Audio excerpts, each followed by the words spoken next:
Ocala's information station, 1370 WOCA. Ocala.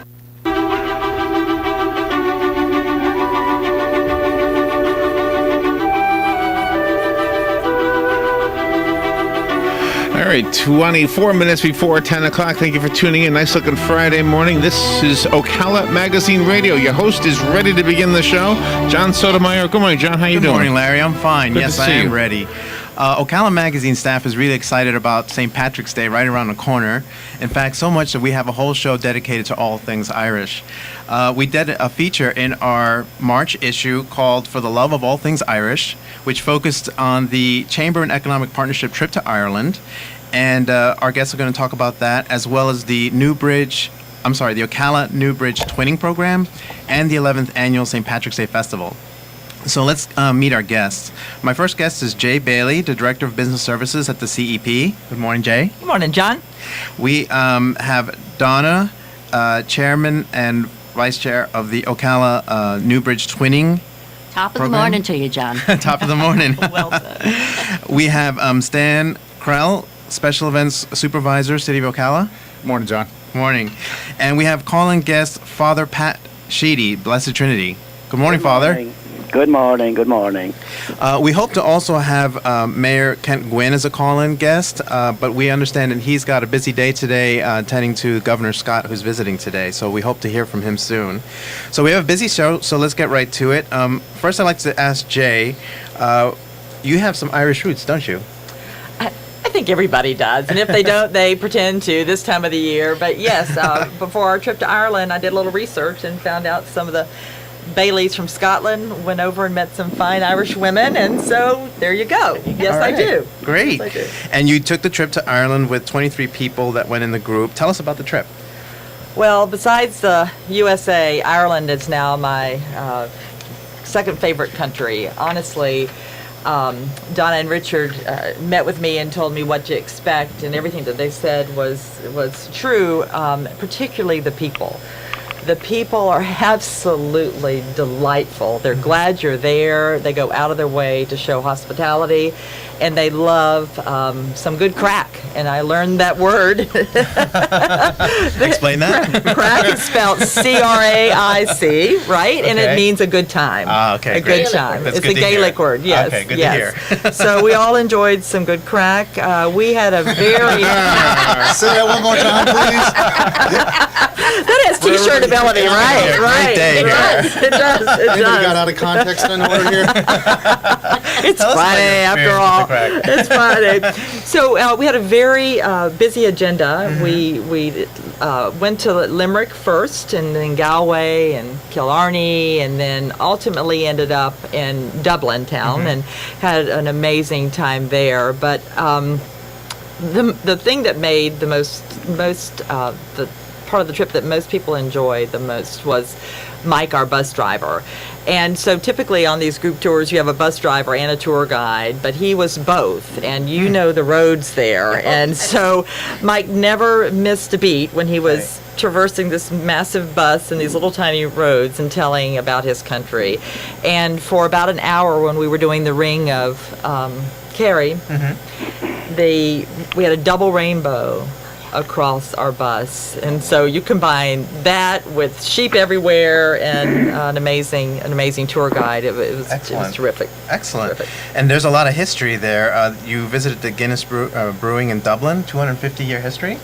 Yeah, and the most fascinating thing about that is that Arthur Guinness, a young 34-year entrepreneur, believes so much in himself and his product that he signed, and the city of Dublin signed a 9,000-year lease. What? Wow. Just in case he made it a few years past 50. Exactly. And so if anybody's traveling to Dublin, please make it a point to go to the museum. It's shaped like a pint, so Yeah. it's narrow at the bottom, and then as you go up and learn about the history and their advertising campaigns, you get to the very top, and it's glass. Wow. And it's a panoramic view of Dublin. Lift a Fantastic. pint to the city. Absolutely. And some other highlights of Dublin is the St. Patrick's Cathedral. Yes. 1191 was the year. Exactly. And their choir is that old as well. And that was an amazing experience. And then, of course, we went to Newbridge, and you'll hear more about our twin city of Newbridge. But I think, Yeah, we're on some camera. people can see for sure, but we're all sporting our Newbridge silver. And one of the things that I would love to challenge our business attraction person is that to have a Newbridge branch over here in Ocala, Florida. Yeah, And amazing. For our listeners, you can watch the video of this broadcast on the internet on www.woca.com. That's right. Okay. Well, let's hear about Ocala's Twin City Newbridge. Well, let's So, let Donna, Donna? our chairperson, tell about that. Thank you. I'd be happy to. Back in 2007, there was a group started. Actually, we were in Mayor Gwynn's office. He was city councilman, Gwynn, at that point, and we were talking about having a twin city in Ireland because of the horse industry, primarily. And so we started a group. Jay was with us, my husband, Phyllis Ham, Jude Hagan, Father Pat, Niall Brennan. And Kent, and we all sat down and started talking about where should we have this. And then, of course, the first thing that came up, and I think it was Father Pat suggested it, was Newbridge because of the horses. And it's right on the edge of the Curragh, which, if you have seen Braveheart, the battle scenes were staged at the Curragh. So, and you saw some of their citizens because they were involved in the battles as extras. So, then in May of 2007, Richard and I were on vacation, so we took a couple of days out of our vacation to go and talk to some people in Newbridge. We met with the town council and the mayor and Evan Arkwright from the Curragh Racecourse and Joe Osborne from Kildangan, which is a Darley farm, Sheikh Mohammed. Okay, so they have a strong equine community there. Very. In fact, they're in Kildare County, and Kildare County is known as the Thoroughbred County. Oh, okay. And we're the horse capital of the world. That's So right. it was a perfect match. Perfect. From there, we went to, we had a group come over in October 2007 from Newbridge and spent several days exploring around our community. And they liked what they saw. It was a very good fit for so many different reasons. That besides the equine, there was business opportunities, culture, education, natural resources. So we took a group of 16 from Ocala, business, equine, some of the people from City Council, and we went over to meet with them for a week. That was in January 2008. Yes, sir. And in 2008, after we came back, each group put together a report, and I think it was in March of 2008, they sat down and both councils, town council there, city council here, unanimously supported the twinning. And we went to the Irish Derby in June 2008 and a lot of pomp and we were on TV, we had a live band, and we signed the twinning document. Mike O'Farrell from Ocala Stud was there, and Dick Hancock, who was at FTBOA at the time, was there, as well as some dignitaries from around the country in the horse industry. And then in February 2009, a large group came over here, and we signed it at the Hilton. And a copy of that is at City Hall, and people can see it was done by an artist, and it's absolutely gorgeous. Wonderful. Scripture. Oh, yes, it's just beautiful. Well, thank you for doing that. That's fantastic. I'd like to hear a little from Father Pat. Father Pat, you're involved with that too? Yes, a little bit. I have a sister who lives in Newbridge, and the nearest city that might have been considered was Naas, and they already had twinned with another city in America. So Newbridge seemed to be a natural choice. The only other thing I would like to add is Newbridge has a lot of golf courses. Oh, okay. And the K Club was close by, and there was a big tournament coming up around that time. What are the two big tournaments? One of them was anyway in Ireland. The older people. It was the Ryder Cup. The Ryder Cup, that's right. And even President Clinton had an apartment at the K Club. So it was a natural fit for Ocala. That would be my put on it. Excellent. Thank you, Father Pat. And Father Pat, what do you have planned for Sunday? Sunday, a whole lot of work. I can imagine. Well, see, in church, the color is purple, so I'm going to wear green socks. That's about it. Okay. Thank you, Father. And Donna, tell us a little bit about your Irish roots.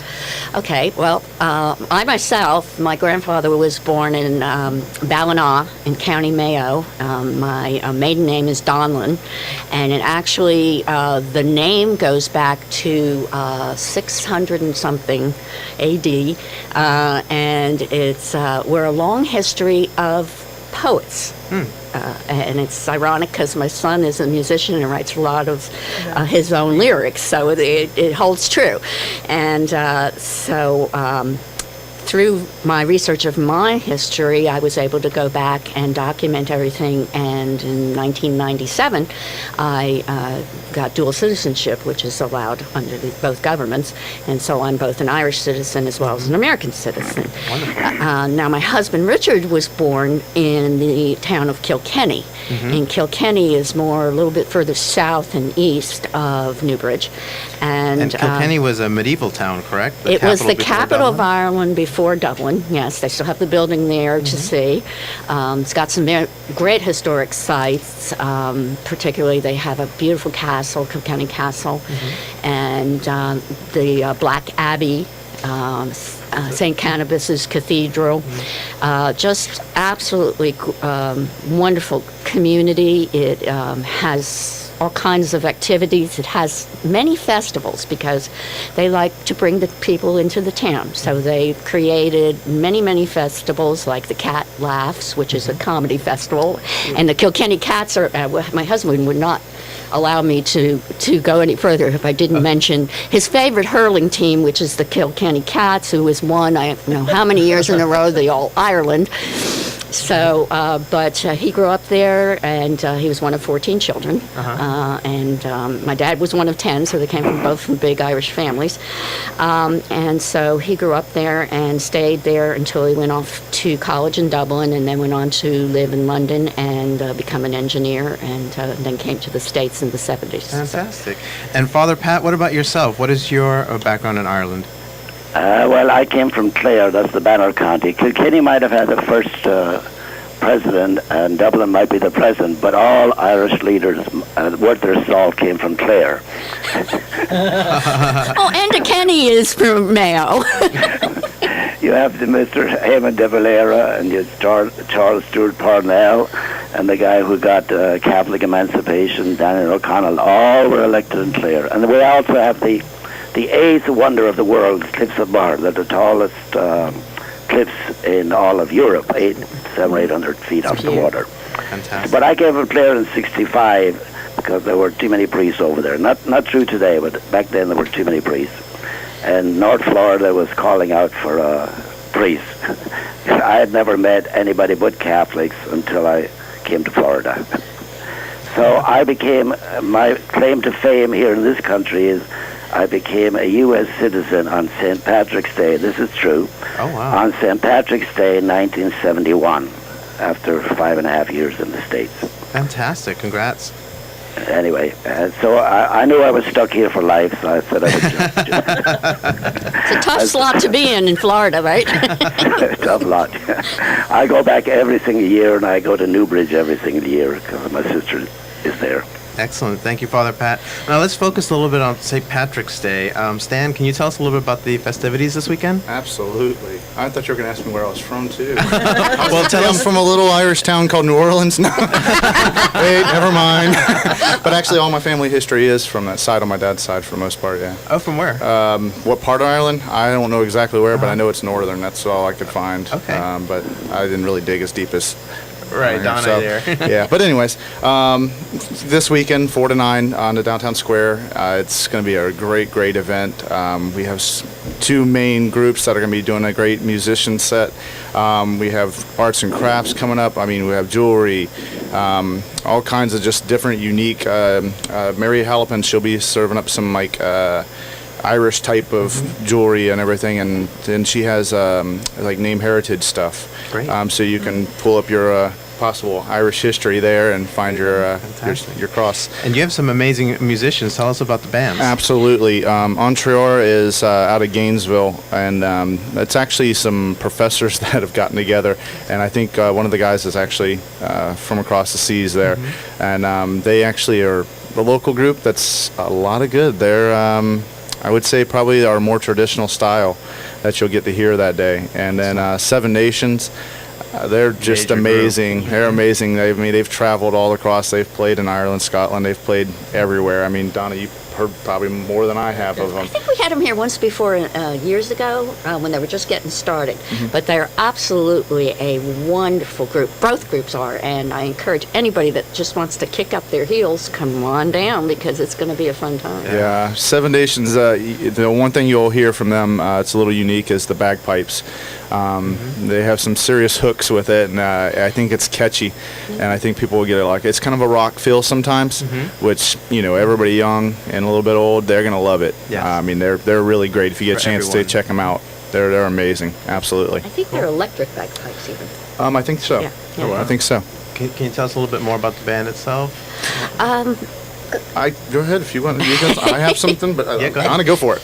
Well, I know back years ago we started a Scottish festival here in Ocala, and I think they were one of the first groups we had here, and they were just amazing then, and now they've just, they've gone all over the world, so they've got some amazing music, and I know it's really upbeat and very, very, very enjoyable because they kind of involve some of the older songs, Right. but with that new flair to it, so it's really nice. Absolutely. Yeah, they're unique in that, and I think one of the unique things I saw is that they have played across seas. It's not just somebody that's here playing and calling himself a Irish or Scottish group. Right. This is a group that's traveled the country, traveled outside of our country, and has played to 40,000 people. Wow. So they're accomplished, Yes. and I don't think they've ever been signed to a label, but they've still been touring for years and been very successful, and I think they kind of enjoy it that way because they've had that freedom Right. to follow their own path, and it's been proven. And what can you tell us about the Irish dance groups? Well, we have several different ones. We have Spirit of Ocala. We also have Hogan's Irish School of Dance, Williston's Irish School of Dance. All of them are very traditional styles of dance. They all bring a little something unique. Of course, they got the little cute little ones all the way up to the older ones. And I'll say for some young groups of local talent, there are some very amazingly talented young people. Right. When they come in, they're business. Even the little ones, as cute as they are, they mean business when they get out there at the top. And it's some great clogging. It's Absolutely. amazing. And it is a very fun event, but there's also some charity work involved. There's a Absolutely. race going on?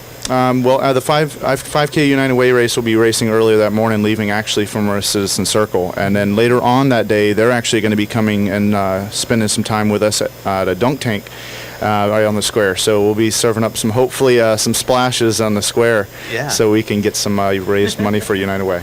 And tell us more about that fun stuff, because there's also jousting, I understand? Not in the jousting that you might think like medieval times, but yeah, we have some kid events and stuff. And the jousting is basically, the two jousting sticks. It's like a mallet, and you whack each other off of the pedestals.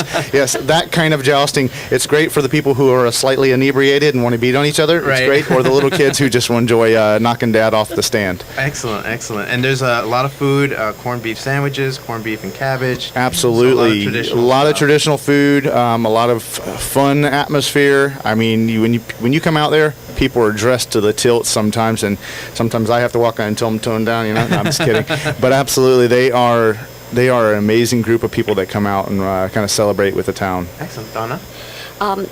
I meant to mention, too, that next year we are going to take a large group. Usually, like right now, we have a group over in Ireland, about 19. We have about 10 police and firefighters that will lead the St. Patrick's Day Parade in Newbridge this Sunday. Yes. And you can watch it live on seeitlive.ie if you want to see our police excellent. officers and firefighters marching down the road, passing, being honored because they are very much looked up, for Americans to come Right. and celebrate that day from their twin town. It's really very special, so they appreciate it. But next year, 2014, we are going to be putting together a much larger trip because we have groups from some of the schools that want to go over and perform, and so we'll be taking a group the latter part of June.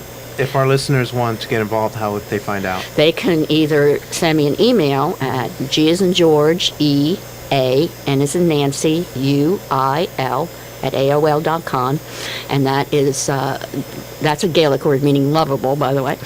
And, or they can call me at 274-4157. Okay. And we can put together, we have about 40 people already wanting to go, and it would be an Irish Derby, and they have a week of celebrations and festivals.